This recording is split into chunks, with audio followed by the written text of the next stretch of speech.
Hello everyone, and welcome back to our channel, where we unpack the complex and often controversial world of South African politics. If you enjoy deep dives into current affairs, party dynamics, and political personalities, make sure to like, subscribe, and drop your thoughts in the comments. Your voice helps shape the national conversation. Today's story is about power, loyalty, and legacy. And it all revolves around a powerful and divisive figure, former President Jacob Zuma, and a statement by Cyril Ramaphosa that has raised eyebrows across the country. In a recent ANC gathering, President Cyril Ramaphosa made it clear, Jacob Zuma is ANC for life. Regardless of the controversies, the factional battles, or Zuma's open involvement with the new uMkhonto weSizwe, MK, party, Ramaphosa insists that Zuma remains one of their own. Let that sink in for a moment. At a time when Zuma is arguably more aligned with the MK party than the ANC, Ramaphosa's words, "The ANC is in his blood," stand out not just for their sentiment, but for their political weight. According to Ramaphosa, President Zuma will remain an ANC member till his last day on earth. This isn't just a show of respect for an elder statesman, it's a strategic move in the middle of a growing political crisis. Let's rewind. Jacob Zuma, once the face of the ANC during the liberation struggle and later the President of South Africa, has long been a magnet for both passionate support and fierce criticism. His presidency ended in scandal, his name remains entangled in court cases, and yet, he is still one of the most influential figures in South African politics. In 2023 and 2024, Zuma publicly backed and essentially became the face of the uMkhonto weSizwe party, a breakaway movement that claims to honor the ANC's historic armed wing. The MK party has gained serious traction, particularly in KwaZulu-Natal, Zuma's stronghold, and is positioning itself as an alternative to the Ramaphosa ANC. And while Zuma hasn't officially resigned from the ANC, his visible leadership role in the MK party has stirred massive confusion and tension within the ruling party. Which brings us back to Ramaphosa. Why would Cyril Ramaphosa, who has often been accused of sidelining Zuma and cracking down on corruption linked to the Zuma era, now come out and affirm Zuma's eternal membership in the ANC? The answer, perhaps, lies in strategy and survival.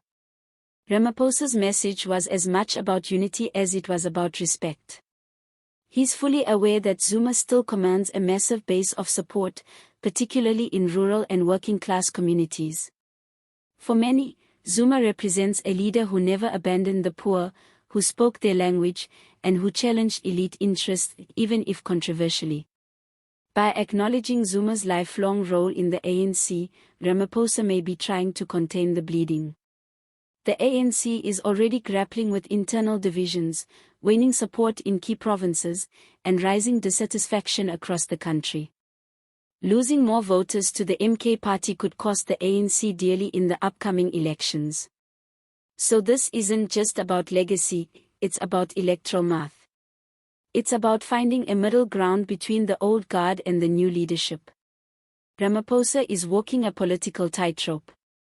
He also said, "President Zuma has gone through many challenges and we must respect the journey he has traveled. His commitment to the ANC cannot be erased by recent developments." But this position hasn't come without criticism. Many in Ramaphosa's camp feel betrayed by Zuma's open defiance of ANC structures. They argue that someone leading another political formation cannot, in good faith, remain a member of the ANC. They point to party rules that clearly state that members who publicly back or stand for other parties should face disciplinary action. On the other hand, Zuma loyalists argue that it's the ANC that left Zuma, not the other way around. They accuse Ramaphosa of orchestrating factional purges, using state institutions to settle political scores, and abandoning the ANC's founding mission.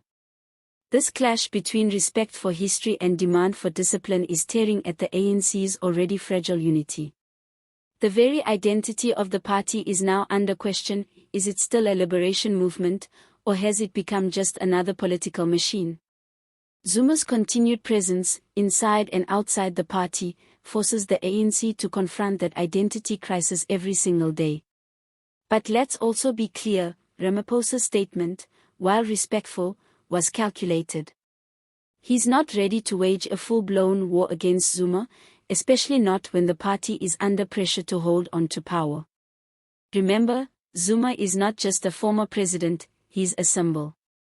For better or worse, he represents a strand of ANC ideology that still resonates with millions. Ignoring or expelling him outright could fracture the party beyond repair. At the same time, Ramaphosa cannot appear weak. His credibility as a reformer depends on his ability to uphold party discipline and reduce corruption.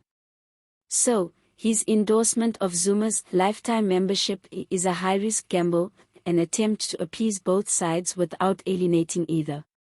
Now, what does this mean for the future? If Zuma continues to campaign for the MK party while technically remaining in the ANC, we may be heading into uncharted territory. The lines between party loyalty and political expediency are blurring. The ANC risks looking indecisive, and the public could lose trust in the party's internal processes. But if Ramaphosa can maintain this delicate balance, acknowledging Zuma's legacy while pushing forward with his vision, he may just hold the ANC together long enough to fight another election. That said, the tensions are far from over. Factional battles, regional power struggles, and court cases will continue to shape the ANC's path. Whether Zuma remains a unifying symbol or a divisive figure will depend not only on his actions, but on how Ramaphosa and the broader ANC leadership choose to respond in the coming months. As always in South African politics, nothing is ever simple. So what do you think? Should Jacob Zuma still be considered an ANC member after openly supporting another party? Is Ramaphosa showing leadership, or is he avoiding confrontation? And what does this say about the state of the ANC ahead of the elections? Drop your thoughts in the comments below, and don't forget to like and subscribe for more in-depth political commentary and breaking news analysis. Thanks for watching, and see you next time.